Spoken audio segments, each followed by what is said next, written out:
Well, hey, happy Monday. Welcome to GC 365. We've got my friend CJ. I'm Alex. So glad you're with us.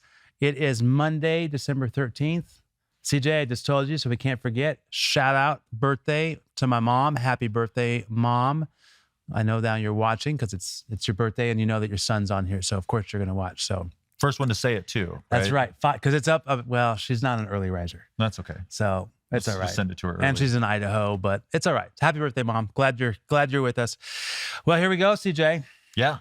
Love it. Now, if you didn't watch the very beginning of January, CJ and I started the year together. Yes, we did. Now and we're ending finishing it together. Yeah, which is great. We had some just cool visionary pictures in our January day that we had Moses in the reeds, and then good memory. up on the mountain we had the Elijah, John the Baptist vision with the disciples up there, right? So it was, it was pretty cool. That was good. There's some like in our reading today, there's some good vision, but some good vision. What do you mean? Okay, come on. Really? So clearly. Revelation, obviously. There's a whole lot of everything, this right? is when we start getting good vision with Revelation. Very good, right? Very good, right? Draw your own conclusions at this point, right? I know, right, and we Pastor just are coming out of, with the letters. The letters with Dan. So it's been a fun series with that. But here we are. We're in Obadiah, though. Obadiah. So let's we've got shortest book of the Bible. Hey. Shortest book of the Bible. I mean, it's growing on me, right? I told you, I think it's probably the most underrated, I guess, of the prophets, of the minor prophets, just, because you just breeze through it. And do you pay attention to it? Well, we are today. We are now, it's our day, and you are too, because you're watching. Yeah. So, it's great because it talks about, it gives the prophecy that God has, towards what was some pretty bad stuff that the Edomites did to the Israelites as they went forward and, were conquered. And, then the Edomites didn't help them at all, taking them, in and then beating them and killing them. And that's, what God really came back and judged them on. And this, Obadiah, was giving that prophecy. And I think there's a couple of cool things that, you and I talked about that I just always think is interesting. I always love, going to, different parts of the Bible and pulling different stuff out and drawing them together. And, the Edomites, right? Descendants of Esau, right? Jacob I loved, Esau I hated. And so anybody that's a descendant of Esau in the Bible, we generally find that they're just not good. They're just not good people. There's a little bit of the generational trouble that's happened. It's hereditary, sure. and for whatever reason, it just kind of keeps going through the lines of Esau. But the Edomites, part of that, and then they kind of get conquered as we go forward, and then they turn into the Idumeans, and then they turn into part of the Romans, and then Herod gets anointed as he's an Idumean, and he gets anointed, and then the Messiah gets announced, and he goes and says all 2-year-olds and under in Bethlehem are going to die. So you're really going deep with this, and I like this. I'm just saying, CJ, so you don't know, if you don't know, CJ is really good about helping us, we're not staying in the rabbit hole, but going down these and just kind of finding that and going back, checking them and going back, as we were talking about before about in Isaiah and how this all comes forward, and even in Revelation about how. Right, about how it goes back and how here we have John and what he's referring to in that. So it's fascinating. It's cool. Yeah. And Obadiah says this all before it happens. And then it's included in the Bible, it's prophecy, and, here it's come to pass. Yeah. And then it's kind of your interpretation as to, oh, wow, is this happening again? How does this continue to carry forward? And, we look at Isaiah, and Isaiah in a couple of places says, hey, at the end times, the Edomites will rule the nations. And so when we draw these different things together, leads us right into Revelation 4, which, we just got done with the letters, right? We just got done with that series, right? As a church, which is really cool. And now it's all right, we get into chapter 4 and this is where the cool visions start, right? They start. Yeah. Because this, preface everything that from here on out for the rest of the year that we talk about Revelation, anyone going forward, this is John writing down what he is seeing in his just visualizations that the Lord is giving him and taking him in the Spirit, which is hard enough for us to comprehend. If you just pause and really look at what Revelations is saying, not revelations, revelation. Yes. Right. Singly. Yeah. But that it's even hard for us to conceptualize. At least hard for me to conceptualize as you're sitting there going, whoa, wait, what is now? I've read through the 1 Year Bible before, and there's times when this is the one thing I love about these GC 365s, allows us to pause and really kind of say, okay, what is this saying, versus getting through it and listening and going, okay, but it's, the imagery is strong, right? I mean, imagery is super strong. And the way that John is describing it is like, part of you is like, is he describing like, a kingdom, or is he describing like the pit of hell, right? Like, he's the beast and then the beauty and the rainbow, you know what I mean? And just like, wait, where are we? Where is he taking us? Right. With the throne that he's just describing, and the just as the door that opens. I mean, it's the door into heaven. The door, right? And is he seeing that? Is, right. Do you talk about it being like a rift in time, like as we look, in the forward, and, or how that unfolds, who knows, right? But, there's some cool things, right? Like the 6-winged beasts, right? Like go back to Isaiah, we got the 6-winged seraphim, you know what I mean? Like, okay, well, one's like call it an angel of light, right? And the other is a beast, the head of a cow, you know what I mean? Or how we're seeing it described here in John's vision is, it's pretty telling, right? And, we get to the end, right? And I think that this was one of the things that I mentioned to you about, like, hey, like, yes, we love, all that is in the word, right? But we also, like, with so much discernment, have to know that the word has been translated over time and changed by the people who translated it for, what we can hope is the better translation and true meaning. But there's a lot to interpretation. Allows us maybe a more of a current understanding of it, where with our languages that we were in, right? Yeah, current understanding with our language as we are today, right? English. I mean, they weren't writing this in English, right? I mean, but at the same time, like, we look back and we go to maybe one of the most like initial places that we can see that initial translation from. And, I always say, and Alex is, generally encouraged me to do this, is, hey, look back in the different versions, look at the King James, but look at the other translations, and, make sure that, you're grounded in the word, right? And this is an area that,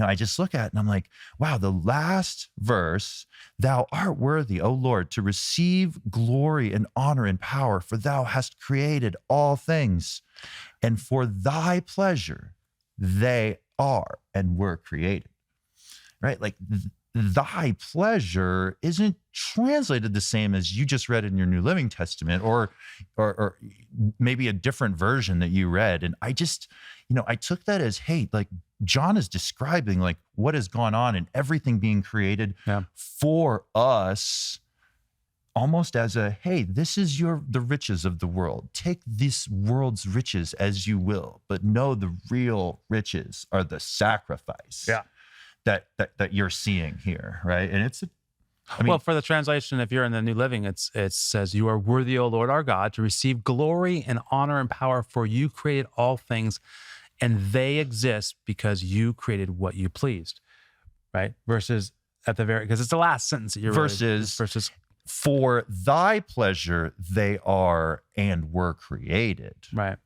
And so really, if we're really, and we're splitting hairs here. I don't know, right? Well, we really have to get into the Hebrew to really understand and understand the translation of it, which is a powerful thing to be able to do. And unfortunately, I don't have that open here. So, but we can, think about that. There's so much just discussion around, like, okay, what does 7 mean, right? Does it mean 7 or does it mean perfect, right? Like, you can go back and there's a lot of debate about all that. And 7 lamps, and we get the 7 spirits, right? 7 spirits, interesting and cool. They don't ever tell you what those 7 spirits are in Revelation, but we hear them other places throughout the Bible, right? And it's about, number one, the Spirit of the Lord, right? But then it's about wisdom and power and knowledge. And, as we look at those different spirits, right? That all are, helping us. Well, did you say that? It's interesting because John, when he first starts in this, he's talked about how he's instantly in the Spirit, right? And that's the Spirit of the Lord is where he's instantly in. And that's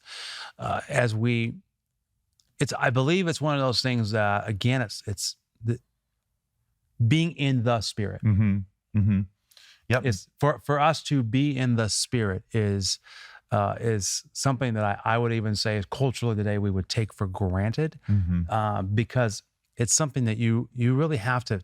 That means you are in the presence. Yeah, you feel it. You're talking to the Lord, and He's hearing you, and you're hearing Him, and that in itself takes a whole lot of, maybe drugs, or in all of our hope and love, just a whole lot of faith and trust, and being able to have that conversation. It would be a divine discipline, I believe, to be truly in the Spirit, where you're in the Spirit. There's not I think I'm in the Spirit, right? You only know that you're in the Spirit, and it's just and if you pull into current times of where we are, because we can't help but do that, is just say, so how do we today make sure that we are attuned to God's Spirit in our daily lives? Yeah. So, I think it's one thing to be able to read through this and go through this, but how do we make sure, and how do we, the imagery and the visions that we have here allow us to guide us to be closer to God? Because John talks about in this, those who read this are blessed, right? Those who immerse themselves in this, but you not only read it, but to be it. So I think that's just the challenge, I would say, is how do we be it? How do we pause to just not allow this to just gloss over, because this is in a very important book of the Bible, and it's very, I don't want to use the word controversial, but it's very misinterpreted by all, and it can be taken out of context, and that's then where it's so important to be in the Spirit. Yeah, absolutely. But I think you're spot on with what you're saying, and there's so much in there, and hopefully you guys have gotten it as well. So I know we're going here. Let's jump into Psalms. I know that we kind of had talked about, just again, here it is. It's a song. This is a song to those on a pilgrimage. And you had said, you can just imagine singing this. Yeah. You can imagine being in a whole group of people that are just kind of, I don't want to say trodden along, but you have such a long road ahead of you, right?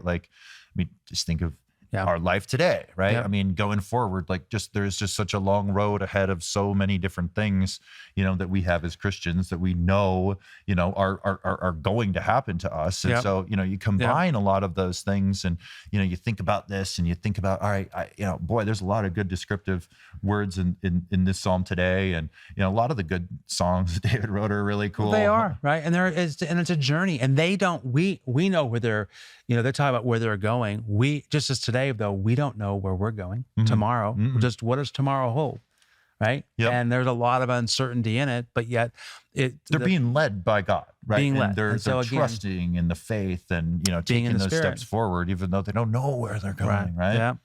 All right, Proverbs. We're gonna wrap on this. You like this one, right? Verse 25 there. Oh right? Yeah, that's fearing people is a dangerous trap, but trust in the Lord means safety. Oh man. All right. I'm going to go back real quick and read that last verse, King James Version, just because I love doing that. There you go. The fear of man bringeth a snare, but whoso putteth his trust in the Lord shall be safe. Right? Can we say anything better than that? Just in this world right now, hey, if you're fearful, repeat the last line. Just that last. Who do you put your faith in? Whoso putteth his trust in the Lord shall be safe. There we go. Right, just safe. Trust in the Lord. Right, trust in the Lord. That removes our fear. We will be safe, like He has and will provide. Trust in the Lord. Yep. Trust in the Lord. Love it. As you go about the rest of your Monday, trust in the Lord. Trust in the Lord. Trust in the Lord in all things. Hey, thanks for being with us. Hope you can join us again tomorrow. All right. Have a good one.